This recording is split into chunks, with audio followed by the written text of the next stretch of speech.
לעשות בעצם בסנפלינג זה לעשות ההפך מהגוף. הגוף יגיד לך לבוא קדימה, אתה צריך בעצם להתרחק אחורה, להישען. מה זה פה? איפה אני יורד?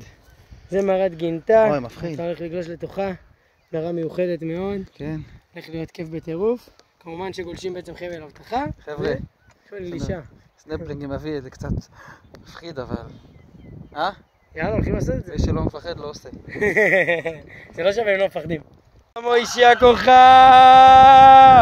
איזה מלך, למרות הקלסטרופוביה, הוא יורד לתוך המערה, לתוך הפיר. תן לו איזה חיוך למעלה. הלאה, יא מלך! How are you guys? Everything is okay? Yeah. You have a lot of space inside, I see. You okay? Very good job. Be careful there. Okay, be careful. Don't take the video of me. Here we go now. אני אוהב להיכנס ולצאת. אני בעד, אבל אנחנו צריכים ללכת. למה? הנה. כי אתם יש לכם לוז.